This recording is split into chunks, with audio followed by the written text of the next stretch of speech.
தருமபுரி மண்ணிலிருந்து மகளிர் சுய குழுக்களை என்ற விதையை தூவியவரும் முத்தமிழர் டாக்டர் கலைஞர் அவர்கள்தான். இன்றைக்கு அந்த விதை தமிழ்நாடு எங்கும் பரவி மிகப்பெரிய ஒரு ஆலமரமாக திகழ்ந்து கொண்டிருக்கிறது. இன்னும் சொல்லப்போனா இந்திய ஒன்றியமே நம்முடைய சுய குழுக்களை பார்த்து அவங்க திட்டங்களை விரிவுபடுத்திக்கிட்டு இருக்கிறாங்க. நான் எந்த மாவட்டத்திற்கு சென்றாலும் அங்குள்ள அந்த சுய உதவி குழுக்களை சேர்ந்த சகோதரிகளை நேரடியாக ஒவ்வொரு குழுவாக முடிந்தவரை சந்திக்க வேண்டும், அவங்களோட உரையாட வேண்டும் என்று முதலமைச்சர் அவர்கள் அறிவுறுத்தியிருந்தாங்க.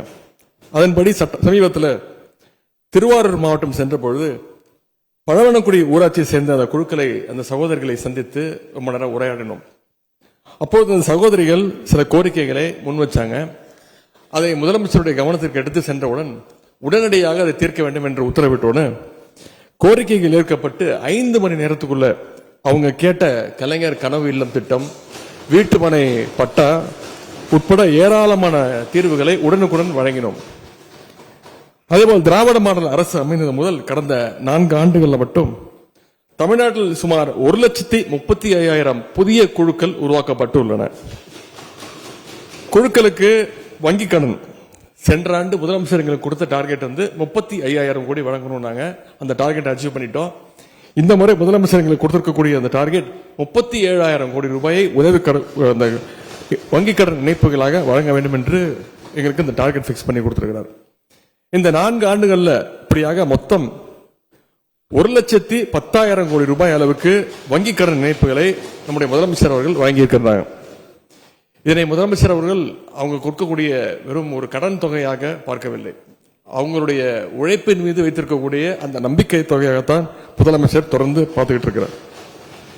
அதே மாதிரி அந்த குழுக்கள், சுயமரியாதை குழுக்கள், சுய உதவி குழுக்களுடைய தயாரிப்புகள் கடந்த 5 ஆண்டுகள்ல சராசரியாக ஆண்டுக்கு 50 கோடி ரூபாய் விற்பனையாகும்.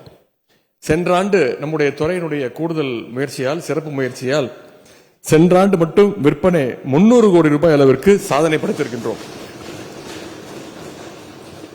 இந்த ஆண்டு முதலமைச்சர் டார்கெட் கொடுத்திருக்கிறாங்க, 350 கோடி ரூபாய் விற்பனை செய்ய வேண்டும் அப்படின்னு துறைக்கு.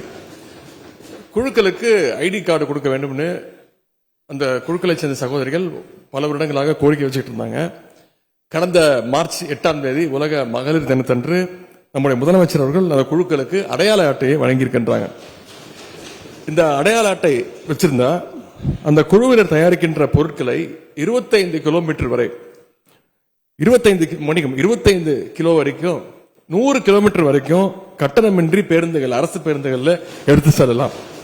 அது மட்டுமின்றி இன்னும் ஏராளமான பலன்கள் அந்த அடையாள அட்டை ஐடி கார்டு மூலமாக அந்த குழுக்களை சேர்ந்த சகோதரிகள் அவங்க யூஸ் பண்ணி பயன்படலாம். விரைவிட அந்த ஐடி கார்டு அனைத்து குழு சகோதரிகளுக்கும் வழங்கப்படும். அதே மாதிரி 25 குழுக்களுடைய சகோதரிகள் சமைத்து விற்பனை செய்யும் விதமாக ஃபுட் ஃபெஸ்டிவல் முதன்முறையாக சென்னை மெரினாவில் தான் முதன்முறையாக உணவு திருவிழாவை கடந்த ஆண்டு நடத்தி காட்டினோம். 5 நாட்கள் நடந்த இந்த திருவிழாவிற்கு சுமார் 3,50,000 பேர் பொதுமக்கள் வந்து ஆதரவு கொடுத்தாங்க.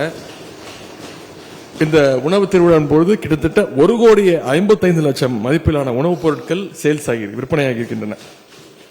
நம்முடைய திட்டங்கள்ல மகளிர் குழுக்களுடைய பங்குகள், காலை உணவு திட்டத்தின் வெற்றிக்கு பின்னால் குழுக்களுடைய சகோதரிகள் மிக மிக முக்கிய பங்கு வகிக்கிறாங்க. அரசு மற்றும் அரசு உதவி பெறுகின்ற அந்த பள்ளிகளில் படிக்கின்ற 18 லட்சம் மாணவர்கள் பயன்பெறுகின்ற வகையில் 51,000 குழு சகோதரிகள் காலை உணவு திட்டத்தில் அவங்களுடைய பங்கு இருக்கின்றது. அன்பு உறுப்பினர் அண்ணன் வெங்கடேசன் அவர்கள் வாழ்ந்து வாக்குவோம் திட்டத்தின் பயன்கள் தருமபுரி மாவட்டத்துடைய அனைத்து ஒன்றியங்களுக்கும் வேண்டும் என்று கோரிக்கை வச்சிருந்தார்.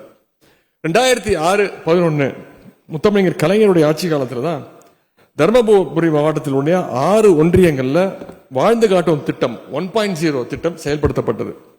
விரைவில் வாழ்ந்து காட்டுவோம் திட்டம் 3.0 திட்டம் செயல்படுத்தும் பொழுது உள்ள மாவட்டத்தில் விடுபட்டுள்ள, உங்களுடைய மாவட்டத்தில் விடுபட்டுள்ள அனைத்து ஒன்றியங்களும் நிச்சயம் சேர்க்கப்படும் என்பதை நான் தெரிவித்துக் கொள்ள விரும்புகின்றேன். இப்படி தமிழ்நாடு மகளிர் மேம்பாட்டு நிறுவனம் தொடர்ந்து சிறப்பாக செயல்படுவதால கடந்த சுதந்திர தின விழாவின் பொழுது முதலமைச்சருடைய நல் ஆளுமை விருதை நம்முடைய துறை பெற்றது என்பதை இங்கே மகிழ்ச்சியுடன் நான் பதிவு செய்ய விரும்புகின்றேன். அடுத்து சிறப்பு திட்ட செயலாக்கத்துறை. சிறப்பு திட்ட செயலாக்கத்துறையின் மூலம் அரசு திட்டங்களை ஆய்வு செய்து அவை சரியான திசையில பயணித்துக் கொண்டிருக்கிறதா என்பதை தொடர்ந்து ஆய்வு செய்கின்றோம். அறிவிப்புகளுடைய நிலை, நம்முடைய அரசு மூலம் இதுவரை வெளியிடப்பட்டுள்ள 6812 அறிவிப்புகளின் செயலாக்கத்தினை நம்முடைய சிறப்பு திட்ட செயலாக்கம் துறை மூலமாக தொடர்ந்து ஆய்வு செய்து வருகின்றோம். அறிவிக்கப்பட்டுள்ள 6812 அறிவிப்புகள்ல 96% அறிவிப்புகளுக்கு ஜியோக்கள் வழங்கப்பட்டுள்ளன, வெளியிடப்பட்டுள்ளன அரசாணைகள். அவற்றில் 3838 அறிவிப்புகள் நிறைவேற்றப்பட்டுள்ளன. மீதமுள்ள அறிவிப்புகளை செயல்படுத்த உரிய நடவடிக்கைகள் மேற்கொள்ளப்பட்டு வருகின்றன. உங்கள் தொகுதியில் முதலமைச்சர் திட்டத்தின் கீழே கடந்த 2 ஆண்டுகள்ல சட்டமன்ற உறுப்பினர்கள் பல்வேறு கோரிக்கைகளை அளிச்சிருக்கிறாங்க. அவற்றை மாவட்ட ஆட்சியர் தலைமையிலான அந்த குழு ஆய்வு செய்தது. அதன் மூலம் 2437 கோரிக்கைகள் பரிந்துரைக்கப்பட்டன. அந்த கோரிக்கைகள்ல 513 பணிகள் மேற்கொள்ள சாத்தியக்கூறுகள் இல்லை என்று தெரிய வந்தது. எனவே அவற்றிற்கு மாற்றாக வேறு கோரிக்கைகளை அளிக்குமாறு மாவட்ட ஆட்சியர் மூலமாக ஓராண்டுக்கு முன்பே சம்பந்தப்பட்ட அனைத்து சட்டமன்ற உறுப்பினர்களிடம் வலியுறுத்தப்பட்டுள்ளது. அதன்படி 91 தொகுதிகளில் இருந்து மாற்று கோரிக்கைகள் வந்துள்ளன. அதில் 216 பணிகள் தற்பொழுது நடைபெற்று வருகின்றன என்பதையும் நான் இங்கே தெரிவிக்க விரும்புகின்றேன். கலைஞர் மகளிர் உரிமை திட்டம் இந்திய ஒன்றியமே திரும்பி பார்க்கின்ற வகையில் அமைந்துள்ள கலைஞர் மகளிர் உரிமை திட்டத்தை ஒருங்கிணைக்கும் வாய்ப்பு நம்முடைய சிறப்பு திட்ட செயலாக்கத்துறைக்கு கிடைத்திருக்கிறது. தமிழ்நாட்டில் இன்றைக்கு ஒவ்வொரு மாதமும் சுமார் 1,15,00,000 மகளிர் மாதம் 1000 ரூபாய் கலைஞர் மகளிர் உரிமை திட்டத்தில் பயன்பெற்று வருகின்றார்கள். இந்த கலைஞர் மகளிர் உரிமை திட்டத்தின் கீழ் கடந்த 19 மாதங்கள்ல மட்டும் 21,657 கோடி ரூபாய் உரிமை தொகையாக மகளிருக்கு வழங்கப்பட்டுள்ளது.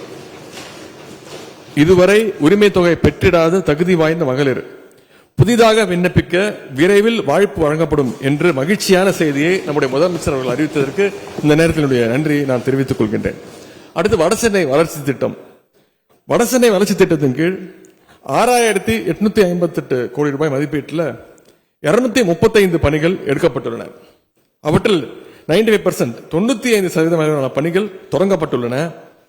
அதே மாதிரி பட்டா வழங்குதல் சிறப்பு திட்ட செயலாக்கத்துறையின் கீழ் சென்னை மற்றும் புறநகர்ல கடந்த 8 மாதங்கள்ல மட்டும் 1,36,149 பட்டாக்களை வழங்கி இருக்கின்றோம்.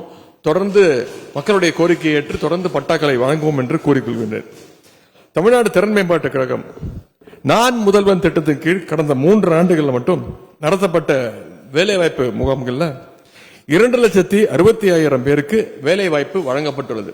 வழங்கப்பட்ட 2,65,000 பேர்ல 1,34,000 பேர் மகளிர் என்பதில் எங்களுக்கு கூடுதல் மகிழ்ச்சி. அடுத்து திட்டம் வளர்ச்சி மற்றும் சிறப்பு முயற்சிகள் துறை, பொருளியல் மற்றும் புள்ளியியல் துறை, மதிப்பீடு மற்றும் செயல்முறை ஆராய்ச்சி துறை ஆகியவை நம்முடைய திராவிட மாடல் அரசு செயல்படுத்தி வரும் கலைஞர் மகளிர் உரிமை திட்டம், முதலமைச்சருடைய காலை உணவு திட்டம், இல்லம் தேடி கல்வி திட்டம் போன்றவற்றை தொடர்ந்து ஆய்வு செய்து வருகின்றன. இந்த ஆய்வுகள் அரசு திட்டங்களை மேம்படுத்தி மக்கள் மேலும் பயனடைய வழிவகை செய்கின்றன.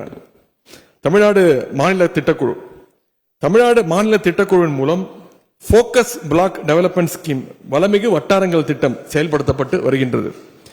இதன் மூலம் வளர்ச்சி விகிதத்தில் பின்தங்கியுள்ள 50 வட்டாரங்களுடைய மேம்பாட்டிற்காக சென்ற ஆண்டு 100 கோடி ரூபாய் ஒதுக்கப்பட்டு 762 திட்டங்கள் செயல்படுத்தப்பட்டு வருகின்றது.